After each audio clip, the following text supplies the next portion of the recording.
98 Talks, conectando a 98 e a Rede Mais Record TV, da capital para as regiões Sul, Norte e Zona da Mata Mineira. O governador de Minas Gerais, governador Romeu Zema, a quem começo cumprimentando e agradecendo por sua presença aqui. Governador, boa noite. Boa noite, Paulo. Boa noite, ouvinte da 98. É um grande prazer estar aqui novamente e principalmente revê-lo. Eu penso que nós nos encontrávamos há 1 ano e meio, Paulo, no período pré-pandemia somente. Perfeito, foi um prazer também revê-lo e recebê-lo aqui. Cumprimentar os nossos colegas de bancada. Rodrigo Carneiro, boa noite. Boa noite, Paulo. Boa noite, governador. Um prazer tê-lo aqui conosco. Lucas Ragazzi, Claré, Luiz Fernando e toda a nossa audiência. Antônio Claré, tudo bem, excelência? Boa noite, Paulo. Satisfação estar aqui nessa bancada hoje, mais honrada do que nunca com a participação do nosso governador Romeu Zema. Lucas Ragazzi, boa noite. Boa noite, Paulo, governador Zema, Rodrigo, Claré, Luiz Fernando, que está longe, pessoal que está nos assistindo pela Rede Mais. Vamos que vamos. Olha, você pode participar com a gente pelo nosso WhatsApp, claro, 31 ou então no 98live.com.br tem uma aba chat para você conversar conosco e nós vamos acompanhando essa prosa que nós começamos agora com o governador Romeu Zema, que é o nosso convidado dessa noite. Governador, eu começo perguntando a respeito das ações de Minas no combate à pandemia. Era uma novidade para todo mundo, uma novidade para todos os governos do mundo e para o governador de Minas Gerais, com certeza, uma novidade. Então eu queria que o senhor fizesse um balanço, nos mostrasse um pouco do que foi esse tempo de combate, e está sendo ainda esse tempo de combate à pandemia do novo coronavírus. Perfeito, Paulo. Bom, vamos recapitular aqui. Nós tivemos diversos momentos. O primeiro momento, todos lembram, foi a falta de respiradores. E nós, mais do que depressa, compramos de forma planejada os respiradores mais em conta do Brasil. Tivemos ainda a colaboração da FIENG, que doou mais 1.600 equipamentos, além dos 1.040 que nós adquirimos. E conseguimos passar o ano de 2020 com relativa normalidade no atendimento hospitalar. O grande desafio nosso, Paulo, foi o mês de março e abril de 2021 com a segunda onda, quando a maioria dos hospitais nossos praticamente ficaram lotados e a fila acabou crescendo nesse período. E nesse período, vale lembrar, começou a faltar oxigênio, começou a faltar medicamento para intubação, os sedativos, mas nós também conseguimos, em pouco tempo, corrigirmos, levamos oxigênio para os hospitais. O problema, vai lembrar, é o vasilhame, o cilindro, não é a molécula. Então nós passamos a levar oxigênio encanado, em tanque a granel, para os hospitais que dependiam de oxigênio em cilindros, e conseguimos superar a segunda onda. E estamos agora, nesse momento, esperando que não venha uma terceira onda. Os números do estado hoje são bem melhores do que eram há 2, 3 meses atrás, mas nós temos de lembrar que o vírus está circulando. Para surgir uma variante nova, mais letal, mais transmissível amanhã, ninguém consegue prever, e que talvez até não sofra o efeito da vacina. Então o Brasil, o mundo ainda corre em perigo e nós temos de manter esse distanciamento físico, o uso de máscara e as medidas de precaução.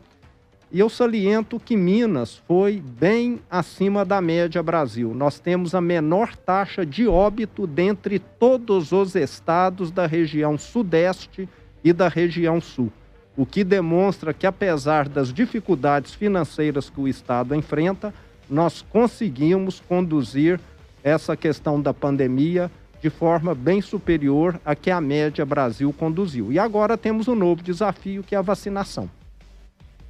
Boa noite, governador. Essa pandemia realmente foi é um capítulo muito triste na história da humanidade. Minas Gerais aí tem se esforçado também para fazer o seu papel e passar com o mínimo de baixas possíveis. Parabéns pelo seu trabalho, pelo trabalho de toda a equipe, até dos mineiros que tenham contribuído com isso. E a gente entra agora num tema sobre um assunto que pode trazer aí uma certa alegria para o povo mineiro, de um acordo histórico firmado pelo governo junto ao Ministério Público e com a Vale,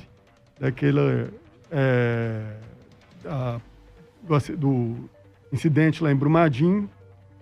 E a gente vê, óbvio, um dinheiro que não estava se esperando no início da sua... né, quando você começou e herdou o Estado numa situação super difícil economicamente, surge uma oportunidade de termos acesso a um dinheiro muito bom, 38 bilhões, você me corrige, mas por volta de 38 bilhões de reais, o que poderia trazer aí uma série de benefícios para o nosso Estado. E a gente vê um cenário hoje que está criando existe aí um desalinhamento entre o governo e a Assembleia de Minas Gerais. Eu te faço a pergunta, levando em consideração que se existiu um critério técnico pelo governo para criar essa proposta, esse acordo, para ser alinhado e acertado junto ao Ministério Público, da onde seria destinado essa verba. E a partir do momento que a Assembleia hoje pleiteia, ter acesso a esse dinheiro de uma forma no qual ela enxerga que ela teria relevância e poderia contribuir com isso. Mas, ao mesmo tempo, existe um problema jurídico. Eu queria saber, essa pauta está sendo tratada de forma técnica pelo governo ou a gente vai... e quando vocês enxergam a proposta da Assembleia, ela tem um viés técnico ou a gente está falando de uma pauta eleitoreira, pensando nas eleições de 2022? É porque Minas não pode esperar, né? Exatamente, Rodrigo. Eu quero recapitular aqui. A tragédia de Brumadinho aconteceu no dia 25 de janeiro de 2019, 25 dias após eu ter assumido o governo de Minas. E assim que a tragédia aconteceu, primeiro nós tentamos fazer todo o serviço de resgate com relação às famílias atingidas, às famílias que tiveram vítimas. A nossa preocupação sempre foi, primordialmente, a preocupação humanitária. Salvar vidas, infelizmente, a maioria das pessoas atingidas não sobreviveram. E, posteriormente, eu fiz questão de chamar o Ministério Público Estadual, Ministério Público Federal, Defensoria Pública, e também tivemos a participação do Tribunal de Justiça, da Justiça aqui de Minas Gerais, para costurarmos o que foi o maior acordo do Brasil, e de modo diferente do acordo de Mariana, que até hoje não resolveu nada. Então, o meu empenho da minha equipe, eu agradeço muito a minha equipe, a CEPLAG, a Advocacia Geral do Estado, que participaram ativamente da costura desse acordo, para que Minas Gerais, ou melhor, o mineiro fosse ressarcido. Eu falei, eu não quero R$1 nos cofres do Estado. Eu quero tudo em infraestrutura, tudo em benefício do mineiro. Eu deixei isso muito claro. Apesar de eu administrar um Estado quebrado, eu fiz questão de que nem R$1 viesse para os cofres do Estado. Eu queria que o povo mineiro tivesse mais emprego, que Belo Horizonte tivesse um rodoanel, que todas as cidades do Paraopeba tivessem saneamento básico completo. É uma região, algumas cidades pobres. Que todas as estradas do Estado fossem recuperadas, os hospitais regionais que estão abandonados há 7, 8 anos, esqueletos, vão ser concluídos com esse acordo. Então, esse acordo teve a participação de pessoas técnicas. Vale lembrar que o promotor não é eleito. O promotor tem trabalho para o resto da vida. O juiz do tribunal que deu a chancela também não é eleito, ele é concursado. Quem trabalha na Defensoria Pública, que olha o interesse do cidadão, também é concursado. Então, foi feito um acordo técnico, um acordo para beneficiar o povo mineiro, que não aconteceu em Mariana. E com relação a Mariana, eu nunca vi uma pessoa reclamar dos deputados que estão reclamando e questionando o nosso acordo agora. Eles nunca reclamaram do de Mariana, que nunca pagou nada a ninguém. Eu falo que eles gostam de implicar com quem trabalha. Com quem não trabalha, passa tudo desapercebido. Esses que estão criticando o acordo. E o acordo foi feito com bases técnicas. Ele está aí público para todo mundo ver. Olha lá se tem alguma coisa para a minha cidade. Se eu estou lá procurando levar alguma coisa para a minha cidade em detrimento do restante do Estado. São obras inacabadas em todo o Estado. Eu não estou criando obra nova, não. Tudo já tinha projeto. Os hospitais regionais pararam no meio do caminho. Então, infelizmente, o que eu vejo é uma questão que estava resolvida, que os promotores, que os juízes, que os técnicos do Estado, junto com a empresa, resolveram, e agora alguns deputados não querem resolver. Vai lembrar que alguns, não estou generalizando, nós temos ótimos deputados em Minas e temos deputados que estão lá só olhando eleição, não olham o interesse do povo mineiro, o emprego que o mineiro precisa, eles não querem dar não. Estão lá segurando 300 mil empregos. É um crime. Governador, ontem o presidente da Assembleia, Agostinho Patrus, afirmou que o governo tinha feito um acordo já com uma Assembleia para fazer essa votação do acordo da Vale, que o governo voltou atrás. Isso, o que tem nisso de verdade? E conversando também com alguns deputados, eles me relataram de forma em conversa anônima, em off, né, que a gente chama no jornalismo, relataram certo temor de aceitar a proposta como está, sem ser na emenda impositiva, para evitar com que o governo utilize ali negociações para, olha, você vota sim e a gente vai acertar essa emenda para você. O que você acha dessa interpretação também de parlamentares que pensam assim? Primeiro eu quero deixar claro que eu tenho um histórico de nunca ter dado tombo em ninguém. Eu já levei tombo de milhares de clientes, mas nunca dei tombo em uma pessoa. E acho que não vai ser agora a primeira vez na vida, aos 56 anos, que eu vou faltar com a verdade ou dar tombo em alguém. E eu não preciso dar tombo. Eu poderia estar trabalhando na minha empresa sem nenhum desgaste. Eu estou aqui para fazer o certo. Eu vejo que tem gente que tem medo do certo. Porque quando o último governo cometeu crimes, esses deputados que desconfiam de mim ficaram calados, ficaram quietos. Não foram representar os prefeitos que foram assaltados. Não foram questionar o funcionalismo público que estava sendo assaltado da mesma maneira que nós estamos colocando em dia. Então eles têm medo de quem trabalha, de quem faz a coisa certa. E nós nunca faltamos com a verdade. Vale lembrar que esse acordo foi costurado em fevereiro, o maior acordo do Brasil de reparação. Teve a participação dos ministérios públicos, estadual, federal, da Defensoria Pública e o Tribunal de Justiça. O Ministério Público Federal até fez um parecer falando que mudanças no acordo original seriam inconstitucionais. O governo também vai nessa linha e você acha que tem risco de judicialização se a Assembleia continuar? Então, esse acordo foi feito para ser executado. Nós estamos totalmente, como que se fala, concordando com a Assembleia em destinar recursos para os municípios, esses 1 bilhão e 700, sem problema nenhum. Eu estou pagando para os prefeitos 7 bilhões e 200 milhões que o último governo tirou. Estou pagando o meu e do governo passado. Então, ninguém nesse estado tem mais interesse de que as prefeituras recebam recursos. A vida acontece nos municípios. Eu quero que o dinheiro chegue para o mineiro. Agora, esse dinheiro tem que chegar do modo correto. Eu não vou furar o acordo que foi feito em fevereiro com o Tribunal de Justiça. Então, que o Tribunal de Justiça... Ele tem uma limitação também, o próprio acordo te limita a isso, né, governador? Eu sou um dos atores do acordo. Então, que a Assembleia chame o Tribunal de Justiça, o Ministério Público Estadual e Federal e a Defensoria e fale, eu quero mexer nisso aqui. Se esses atores derem um ok, eu vou fazer. Agora, eu tenho uma parcela no acordo, uma participação, e os outros também. Então, que a Assembleia chame todos os envolvidos, só que ela quer julgar isso por cima de nós. Aí eu não aceito, porque todos participaram. Nós temos de chamar todos os atores, então. Todos vão rever o acordo, tudo bem. E eu sou favorável a repassar para os municípios. Quero deixar claro que quero ajudar os prefeitos.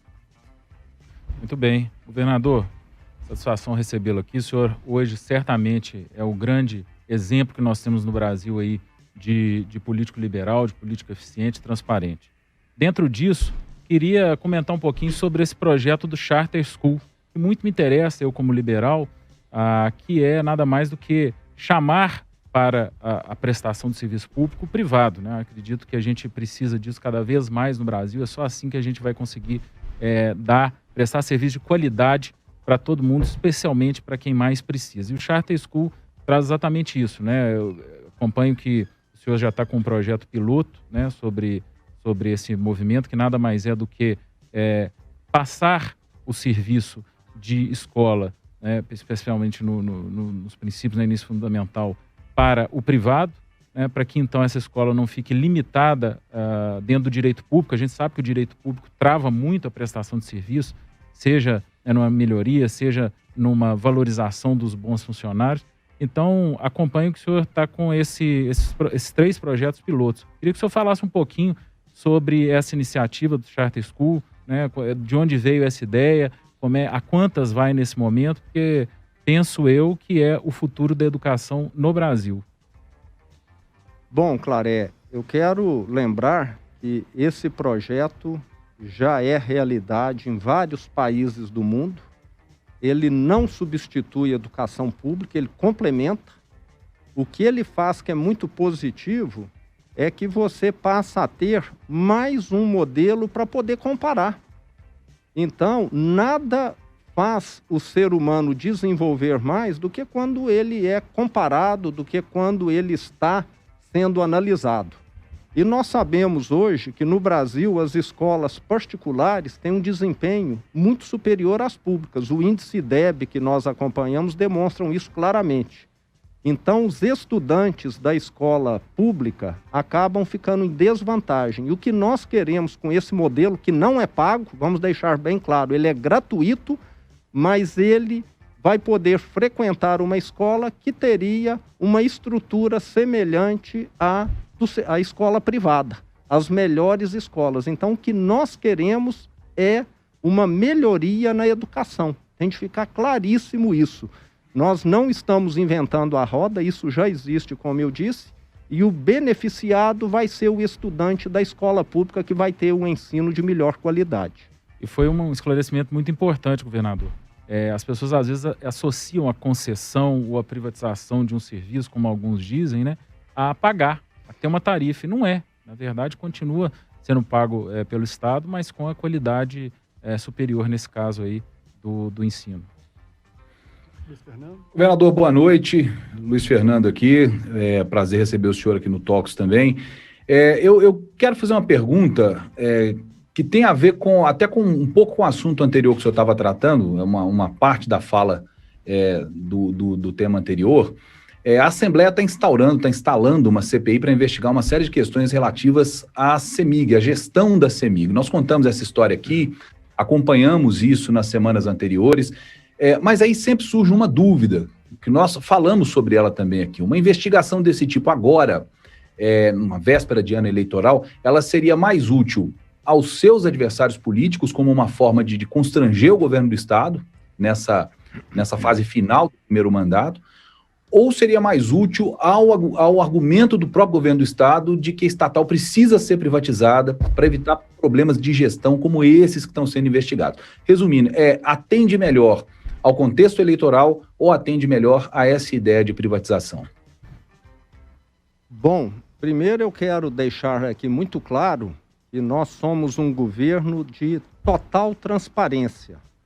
Tanto é que Minas Gerais, quando nós assumimos, no ranking do Tribunal de Contas da União, ocupava o antepenúltimo lugar no Brasil e hoje nós estamos ocupando o primeiro lugar.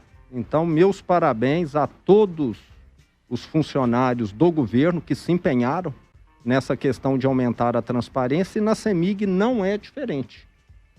O que a Assembleia pedir, nós vamos mostrar. Nós não temos o que esconder. Eu vejo até que alguns deputados na Assembleia ainda estão achando que estão aqui lidando com o governo anterior. Eles não estão lidando com o governo anterior, eles estão lidando com um governo que não tem o que esconder. Se tem alguém que fez coisa errada, eu não vou esperar a Assembleia agir, não. Eu vou demitir, porque eu nunca admiti coisa desonesta, coisa que fere a ética na minha vida. Eu não preciso de ninguém pedir para mim fazer. Eu faço, eu fazia isso na minha empresa e ela cresceu e deu certo. E hoje gera mais de 5 mil empregos. Então, eu acho que eles não clicaram, não caiu a ficha deles ainda. Eles estão achando que quem está aqui é o governo anterior, aprontando rolo. Só que eu lamento que naquela época ninguém questionou. O governo anterior parou de fazer repasses para os municípios. Qual deputado que pediu uma CPI naquela época, desses que estão me criticando hoje? Me parece que nenhum. O governo anterior começou a atrasar o salário do funcionalismo público. Qual desses que me criticam que pediu uma CPI? Nenhum. O governo passado descontou do funcionalismo público empréstimo consignado e não pagou os bancos. Qual desses deputados que me criticam pediram uma CPI sobre isso? Nenhum. O governo passado não pagou o IPSENG e o IPSM, deixou todo o funcionalismo do Estado sem acesso à saúde. Qual deputado pediu CPI desses que me criticam? Nenhum. Então, fica muito claro qual que é o jogo que eles estão julgando. Seria muito bom até eles darem entrevista aqui para poder justificar.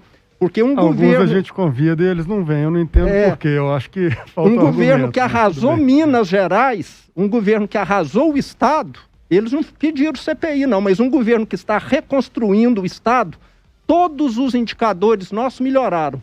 Educação, saúde, transparência, segurança, atração de investimentos, meio ambiente, tudo melhorou. Parece que eles não gostam do que funciona. É isso que eu estou chegando à conclusão. O que funciona, vamos fazer CPI porque está funcionando. Tem alguma coisa errada aí. Então vamos chamar esses deputados aqui para eles falarem. Eu não tenho o que temer, não. Que eles vasculhem. O que eles deveriam prestar conta depois é do tempo que eles ficaram fazendo isso, o que custou e qual que é o benefício que eles estão trazendo para o cidadão. Porque o que o cidadão quer é emprego. O que o cidadão quer é vacina. E eu estou correndo atrás disso. E legislativo, que é legislativo com L maiúsculo, olha para o futuro, não olha para o passado, não. Eu já escutei uma frase muito interessante. O judiciário julga o passado, o executivo faz o presente e o legislativo olha o futuro. O nosso legislativo fica olhando o passado, por isso que Minas não dá certo. Governadora Tatiana, que é nossa ouvinte, está aqui no nosso WhatsApp, claro, 993169898, e diz assim, uma pergunta para o governador. As escolas serão atendidas pelo acordo da Vale, as escolas estaduais, para a melhoria dos espaços e dos equipamentos? Nós estamos com um programa Mãos à Obras na escola. Nós já reformamos mais de 1.000 escolas e mais de 3.000 serão contempladas com esse programa. Inclusive, eu já tive a oportunidade de visitar várias dessas escolas. Toda escola hoje que tem algum tipo de deficiência, a diretora, o diretor pode solicitar para o superintendente regional que nós temos hoje verbas para melhorarmos a estrutura física das escolas no estado. Vale lembrar que elas estavam caindo aos pedaços. Eu vi escolas, tenho fotos lá de escolas que tinham vigas de eucalipto no meio da sala para não desabar. Escolas que os alunos usavam o gramado para fazer necessidade e não um banheiro, de tão precário que era a situação do banheiro. E nós já reformamos mais de 1.000 e 3.000 já estão em andamento para ser reformado no decorrer dos próximos meses. Então, as escolas estão sendo reconstruídas e eu já visitei várias e vão virar prédios bem adequados para os alunos. Principalmente agora que as aulas vão retomar em breve. Governador, até sobre esse tema da Vale, porque é tanto dinheiro que a gente não está acostumado também, a gente sempre teve que trabalhar muito mais com a dificuldade do que com a oportunidade. E dentro desse acordo tem aí em várias áreas, tanto na infraestrutura, na área de saúde, como o senhor acabou de falar também na área de educação.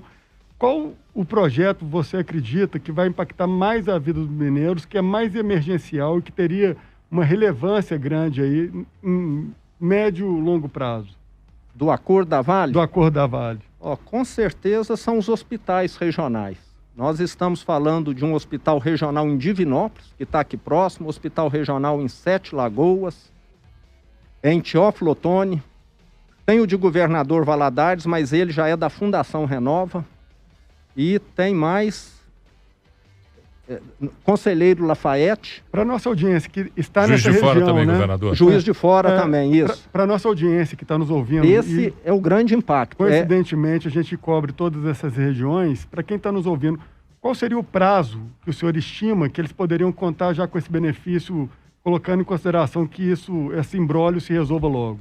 Então, esses hospitais já eram para estar tendo as obras iniciadas agora, praticamente de imediato.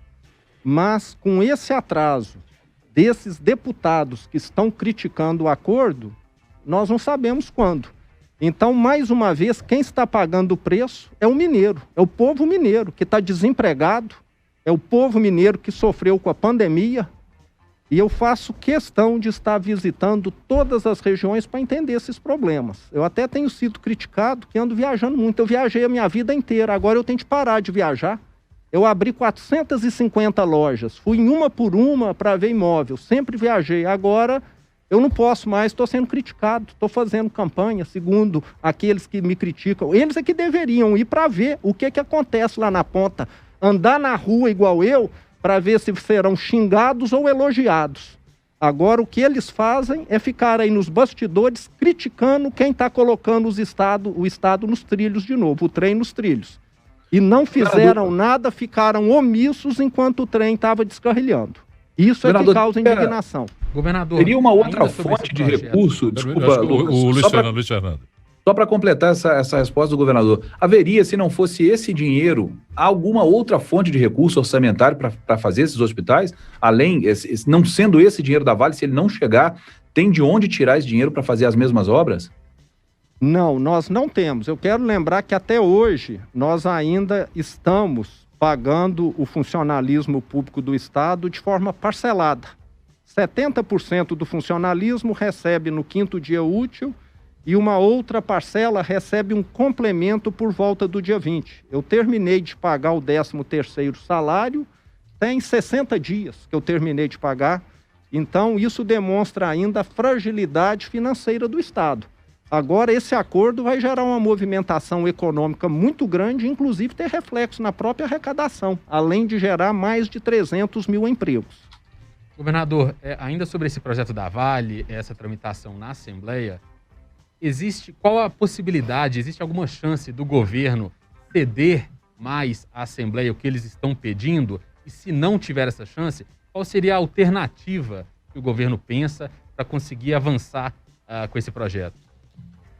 Bom, eu quero primeiro deixar claro aqui que nós temos feito total empenho para que esse projeto seja aprovado. Agora, a Assembleia tem autonomia e tem soberania para votar isso no dia que quiser. E esse projeto está lá 130 dias.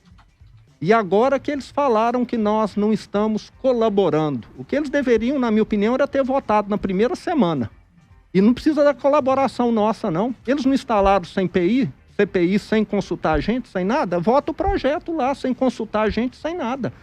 A Assembleia é soberana. Depois vocês trazem aqui um jurista para poder falar se a Assembleia depende do governo, de acordo com o governo, não depende não. A Assembleia pode votar, inclusive, meu impeachment amanhã, se eles quiserem. A Assembleia tem poder para tudo. Acho que eles estão esquecendo disso. O que eles não querem é que o acordo avance. E ficam, às vezes, terceirizando essa questão. O que nós queremos é que esses recursos vão para as prefeituras, sim. Mas não podemos desobedecer aquilo que foi pactuado em fevereiro com o Tribunal de Justiça, com os promotores, com a Defensoria Pública e com o Ministério Público Federal. Essa situação com a Assembleia, a gente tem essas duas CPIs agora, esse acordo da Vale que não consegue avançar.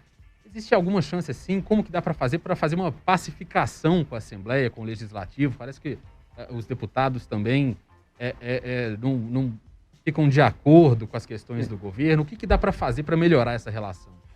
Lucas, eu me dou bem com uma boa parte dos deputados. Muitas das minhas visitas ao interior, eles viajam comigo. Nós temos deputados excelentes. Agora nós temos deputado, igual eu disse, eles querem que as coisas dê errado, porque quando dá errado, parece que eles têm campo de ação para poder agir. Então aí é que está o problema, porque o nosso governo melhorou todos os indicadores do Estado. E o governo anterior, que piorou todos, eles ficaram quietinhos, esses que me criticam hoje. E nós somos um governo aberto ao diálogo, eu só não posso fazer o errado. Eu não vou dar cargos para Deus e o mundo, porque eu começo pelo meu caso mesmo. O último governador morava numa casa com 32 empregadas domésticas. Eu moro na minha com 0. Eu não trouxe nenhum parente para trabalhar e sou totalmente contrário a ficar criando cargos para apadrinhados. Talvez eles estavam acostumados com isso. E como não tem isso mais, me parece que eu sou um incômodo para eles. Agora eu estou acostumado a trabalhar e entregar resultado, e não a ficar fazendo discurso de ódio, discurso sem fundamento, porque se alguém falar que eu trato mal, eu mais uma vez vou recorrer ao meu histórico. Eu já lidei com bancos, com fornecedores a vida inteira e tratei todo mundo bem. Agora eu não admito coisa errada. Aí é que talvez esteja a diferença, entende? Eu gosto das coisas certas. Vamos deixar claro aqui. E se vem gente pedir coisa incabida, aí talvez ele esteja confundindo com tratamento ruim. Porque eu falo não. Será que falar não é tratamento ruim? Eu acho que não. Nós precisamos fazer o certo em Minas. E o meu governo está fazendo. Os promotores, os juízes, a defensoria, junto com a minha equipe, construíram um acordo da Vale. E agora, vários deputados estão lá com ele na mão. E parece que não chegam a um acordo. Traga eles aqui, entreviste eles. Eu acho que eles deveriam dar a explicação aqui do que ocorre lá dentro. Porque eu, até por não ser do Legislativo, não sou a pessoa mais adequada para poder estar tirando qualquer conclusão. Governador, só fazendo uma observação, todos os deputados da Assembleia Legislativa de Minas Gerais, o presidente, a qualquer um dos deputados, tem espaço aberto no microfone da 98, porque a nossa conversa é uma conversa franca, direta, portanto está aí liberado o espaço a todos aqueles que se interessarem em conversar conosco, adiantando que a nossa produção entre em contato com muitos deles, mas nós não obtemos as respostas para que venham até aqui. Alguns já vieram e aqueles que vieram falaram. O que não é um bom sinal, você concorda? Eu vejo que um homem público tem de estar disponível para falar sempre. Eu não me recuso a responder nada, Paulo, porque eu não tenho o que esconder. Eu acho que quem não vem é porque está escondendo alguma coisa. Governador, até já falei sobre esse autor aqui, libertário, Friedrich Hayek. Paulo Leite gosta muito dele. E o Hayek dizia que a democracia acabou exatamente por isso. Porque o legislativo, não é do Brasil que ele falava, né? Do mundo. Os legislativos, os parlamentos já não estariam mais preocupados com o bem comum da sociedade, mas seriam apenas pequenos grupos de interesse. Isso ele falava lá atrás, né? Na Áustria, enfim. E pode ser uma grande explicação para muitos problemas que nós temos. A gente sabe que o governo de Minas, o executivo, tem trabalhado na desestatização e tem tido resultados, mas vendo eventualmente alguma divergência com o legislativo em relação a esse acordo da Vale, aí eu faço um paralelo com as privatizações. A gente sabe que Minas Gerais precisa de um quórum muito alto, que está inclusive na Constituição Estadual. Ainda dá para sonhar com alguma privatização, governador? Claré, vamos fazer aqui uma breve recapitulação. Recapitulação. Isso, da CEMIG, nos últimos 15, 20 anos. Paulo, nos últimos 15, 20 anos, a CEMIG comprou a Light no Rio de Janeiro, foi ser sócia da Renova no sul da Bahia, que é geração eólica, foi ser sócia de Belo Monte e Santo Antônio lá no norte. Todos esses empreendimentos deram prejuízos da ordem dos milhões de reais cada um deles. Cada um deles. Nisso aí eu acho que tinha de abrir CPI. Nisso aí eu concordo que precisa de uma CPI mesmo. Prejuízo para os mineiros, se somar tudo, não sei se 3, 4 bilhões ou mais de reais. Só que a CEMIG esqueceu que ela chama Companhia Energética de Minas Gerais. Eu acho que ela começou a achar que era a Companhia Energética do Brasil. E o mineiro hoje não tem energia elétrica, não. Produtor rural em Minas Gerais, quando muito, ele consegue ligar uma TV e uma geladeira. Se ele quiser ligar uma máquina, não tem energia. O meu governo, está trocando toda a eletrificação rural de monofásica para trifásica. Porque nós não dependemos mais de agricultura de subsistência, nós precisamos do agronegócio. O produtor precisa de energia. E as indústrias a mesma coisa. O que eu mais tenho de reclamação no Estado hoje é, eu quero ampliar a minha indústria e não tem energia. Eu quero abrir uma indústria aqui, uma empresa aqui e não tem energia elétrica. Ou a CEMIG pediu 3 anos de prazo. Agora a CEMIG saiu investindo em outros estados e esqueceu dos mineiros. Será que essa empresa atende às necessidades do povo de Minas ou a necessidade de alguns poderosos? Então eu deixo aí para quem quiser responder, porque para o povo mineiro não atende não, tenho certeza. Aonde eu vou, eu escuto reclamação sobre a empresa. Já foi uma empresa exemplar, mas nos últimos 15, 20 anos ela saiu investindo para todo lugar e só com prejuízo. Então, está aí o resultado hoje. Minas Gerais, o estado que não tem eletricidade, os outros têm. Luiz Fernando. O microfone. Abre o seu microfone, Sim, Luiz. Desculpa, tá aberto. É a frase mais falada durante a pandemia. Ontem. Abra seu microfone, por favor, Luiz Fernando. Aberto meu microfone, Paulo Leite. Governador, devem ter explicado para o senhor, eu estou falando aqui do interior, eu estou agora na sede da Rede Mais, que é afiliada à Record TV, eu estou em Varginha, mas nós estamos falando também para o norte de Minas, para a Zona da Mata. Nós começamos essa conversa no início do Talks, falando das ações do governo do estado na pandemia, e o senhor explanou muito bem aí as dificuldades que o senhor teve que superar, que a sua Secretaria de Saúde teve que superar. Nós tivemos problemas no norte de Minas, tivemos uma fase mais aguda também na Zona da Mata, e por último o sul de Minas sofreu um pouco mais, agora está começando a botar a cabeça para fora d'água. E uma coisa que a gente sempre cobra aqui é a destinação que as prefeituras deram aos hospitais de campanha. Aqui em Varginha, por exemplo, a prefeitura utiliza normalmente o hospital de campanha que foi instalado. Em Belo Horizonte, ele não foi usado. Foi colocado lá na Expo Minas, uma estrutura muito grande, uma estrutura completa, se fez muita propaganda disso, mas no fim das contas ele foi desativado antes que fosse necessário utilizar. E Belo Horizonte sofreu com mais de 100% de ocupação de leito de UTI. O governo do estado está acompanhando isso de alguma forma? Alguma coisa que possa ser feita para cobrar dos prefeitos que gastaram dinheiro nisso e não utilizaram, cobrar a responsabilidade deles, saber a destinação que eles deram para esses hospitais de campanha, que foram tão necessários, principalmente no começo desse ano? Bom, essa tarefa de fiscalizar os recursos da pandemia fica a cargo do Tribunal de Contas do Estado. Cabe a ele fiscalizar. Nós temos no Executivo a Controladoria Geral do Estado, mas a Controladoria nossa não tem autonomia para entrar nas contas municipais. Ela simplesmente acompanha a operação do Poder Executivo do Estado de Minas. Então, essa atribuição é do Tribunal de Contas do Estado, que eu sei que sempre tem reprovado ou aprovado com ressalvas contas de alguns prefeitos. Inclusive, é o que deve acontecer nesses casos em que você menciona, caso o gasto não tenha sido feito de acordo com a previsão legal. Governador, uma pergunta de política. Quando o senhor chegou aqui, eu queria substituir o pão de queijo e o café por um torresminho, uma cachaça e um queijo de araxá, mas eles não deixaram.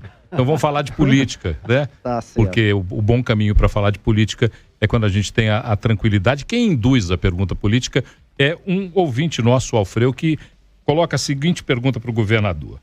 Governador, nós estamos cansados dessa divisão entre esquerda e direita no país.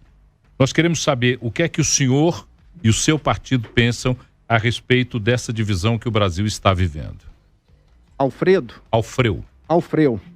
Boa noite, Alfredo. Obrigado aí pela pergunta. Alfredo, eu julgo que quem está num cargo de gestão pública tem de fazer o que funciona, o que leva benefício para o povo. Essa questão de ficar discutindo se é de esquerda, se é de direita, na minha opinião, é algo que só polemiza, que só gera desgastes. O que o brasileiro quer hoje é comida no prato, é emprego, é vacina no braço. E eu vejo esses políticos ficando aí, isso aqui é certo, isso aqui é errado. Enquanto isso, o povo está aí, sem emprego, passando fome, vivendo numa situação de extremo sacrifício. Eu gosto de ser pragmático, eu gosto de fazer o que funciona. Se o que funciona é o que a esquerda está propondo, aplausos para a esquerda. Se o que funciona é o que a direita está propondo, aplausos para a direita. É assim que as coisas têm de funcionar. Ninguém é dono da verdade. Nós precisamos, no Brasil, passarmos a ter propostas, em vez de termos discussões infindáveis que não levam a nada. O Brasil está aí estacionado. Hoje é um dos raríssimos países, Paulo, que tem hoje, em 2021, uma renda menor do que em 2010. 99% dos países evoluíram nesse período. Brasil, junto com Venezuela, com a Argentina, que andaram para trás. E talvez mais um ou outro aí na África e na Ásia. O restante avançou. O mundo crescendo, ficando mais rico e o brasileiro mais pobre. Não é isso que nós queremos, não. Governador, também na sua linha da gente tratar temas relevantes e não ficar na esfera do pensamento binário, né, esquerda ou direita, de forma bem pragmática, a gente viu recentemente você publicou a compra de 200 mil doses da Sputnik, se não me engano. A gente pode sonhar com mais opções de dose? Conta pra gente primeiro esse trabalho que foi feito junto ao governo da Rússia, né? Me parece que foi bem recente. E existe a oportunidade para os mineiros sonharem aí com mais vacinas? Qual que é a expectativa para quem ainda está na fila e não chegou a sua vez? Exato, Rodrigo. Desde o início da pandemia, nós entramos em contato com todos os laboratórios que fabricam, que produzem vacinas. Todos eles, unanimamente, falaram: nós só vendemos para países, nós só vendemos para nações. Somente o laboratório russo que produz a Sputnik, mais recentemente, falou: não, nós podemos atender estados. E a vacina não está ainda autorizada pela Anvisa. Então, o que nós fizemos foi solicitar à Anvisa autorização para podermos importar 200 mil doses da vacina, que seria um pedido inicial, e caso esse pedido inicial seja aplicado e a Anvisa chegue à conclusão, através do resultado dessas doses, que foi positivo, nós poderemos importar uma quantidade maior. Então, eu quero deixar muito claro aqui para os ouvintes: o nosso esforço para agilizar o processo de vacinação é diário. Tudo o que podia ser feito, nós fizemos.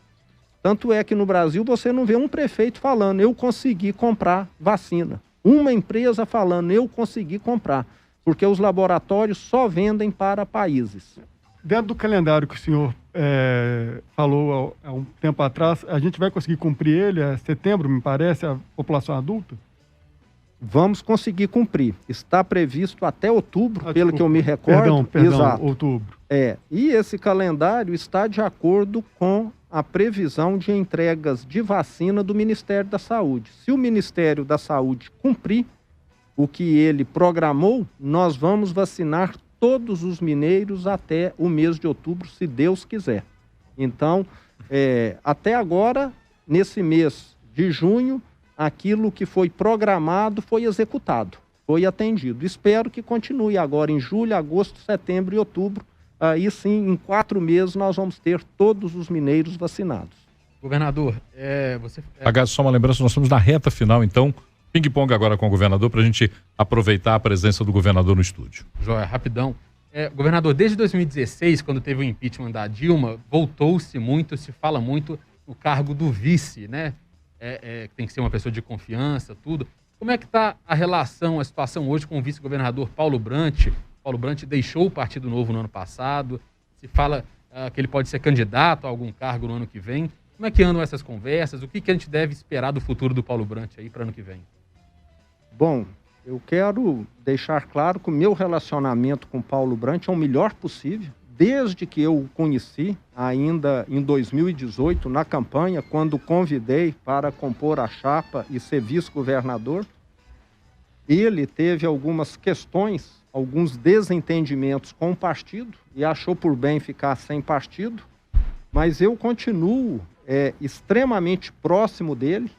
Em vários eventos onde a minha agenda não permite a minha presença por conflito, por ter outro compromisso, ele me representa, e muito bem, e tem sido uma pessoa que contribui bastante com o meu governo. Eu não tenho nada a reclamar do Paulo Brandt, muito pelo contrário, só elogiá-lo e agradecer. Governador, o que deve gerar emprego, o que deve aquecer a economia é o privado, né? E o Estado deve dar o ambiente para isso. A gente sabe que no governo anterior houve 28 bilhões de atração de investimento e no seu, né, passando da metade, agora já tem 120 bilhões. A que se deve essa grande diferença, na sua opinião? Bom, nós, desde o primeiro dia de governo, tínhamos como pauta simplificar a vida de quem trabalha. Hoje, mais de 700 atividades no Estado, que antes era exigido alvará, hoje não é mais exigido. Nós simplificamos a parte tributária. Quem é contador sabe disso, principalmente quem opera no sistema de débito e crédito. Sabe que aquilo que ele tem de entregar para o Estado todo mês é muito menos do que era no passado. E eu faço questão, Claré, de atender os empreendedores. Recebo na minha sala e falo para eles, se o pessoal da área tributária engavetar o seu processo, se o pessoal da área ambiental engavetar o seu processo, pode me ligar, porque aqui nada pode ficar engavetado. Você pode receber um não, mas ficar esperando, você não vai ficar esperando. Então, o que eu faço é acompanhar. E quem quer trabalhar gosta de agilidade, não fica enrolando, não. Então, isso tem ajudado muito. O maior canteiro de obras do Brasil hoje, talvez a maioria dos ouvintes não saiba, está em Minas Gerais. É a construção da fábrica de celulose solúvel no Triângulo Mineiro, que hoje trabalham lá 8.000 operários.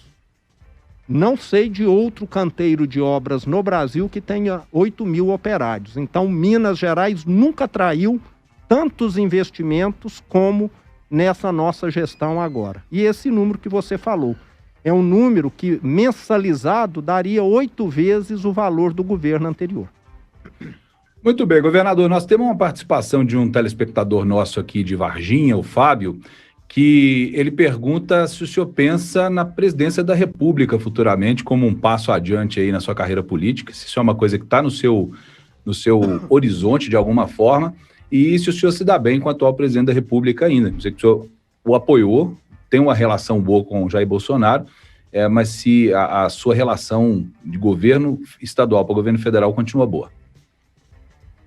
Bom, Fábio, primeiro, obrigado aí pela pergunta.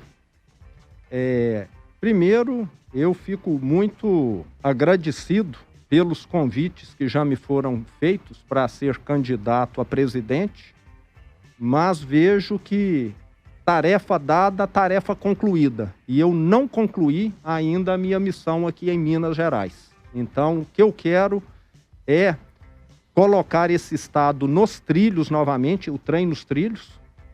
Muitos vagões já voltaram para os trilhos, mas nós ainda estamos lá com muitos guindastes para poder fazer o restante voltar. Minas Gerais é um trem muito grande, são 853 vagões, se cada vagão for um município. Então, é uma tarefa gigantesca colocar esse estado nos trilhos novamente. Mas nós já colocamos muita coisa e queremos dar velocidade a esse trem. Nós queremos turbinar esse motor do trem. E é o que nós vamos fazer. Então, meus planos, por hora, seria continuar aqui esse trabalho iniciado em Minas Gerais. E o futuro a Deus pertence. Com relação ao presidente Bolsonaro, eu sou daquela opinião de que você precisa se dar bem com todo mundo. Como eu disse aqui, eu trabalhei no setor privado mais de 30 anos. Eu nunca briguei com banco, nunca briguei com indústria, nunca briguei com cliente. Eu posso falar não. E o presidente merece o meu respeito, discordo dele em muitos pontos e concordo em outros. Então, eu gosto muito de propostas, eu não acredito em salvador da pátria. Um dos problemas que nós temos no Brasil é que muita gente ainda acredita em salvador da pátria. E nós precisamos começar a acreditar em propostas, em um objetivo e caminharmos no sentido a ele. Não existe humano que vai dar conta do Brasil. Existem sim propostas que, se implementadas, vão colocar comida no prato de todo mundo e todo mundo vai passar a ter uma vida melhor. Governador Romeu Zema, muito obrigado por sua presença aqui no 98 Talks. É a sua segunda visita. Eu espero que ela não tenha mais tanta distância quanto o senhor tem nos dado. Por favor, abrevie essa distância para a gente conversar, porque o WhatsApp cheio de mensagens, Luiz Fernando também recebendo mensagens da Rede Mais, nós aqui pelo chat também recebendo muitas mensagens. Muito obrigado por sua presença aqui.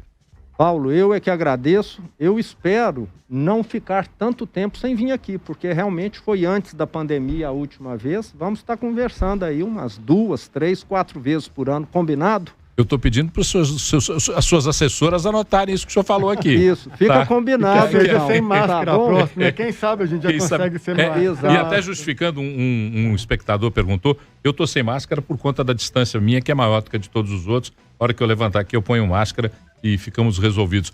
Lucas Ragazzi, obrigado. Governador, muito obrigado. Rodrigo Carneiro, obrigado. Clarel, obrigado. Luiz Fernando, obrigado.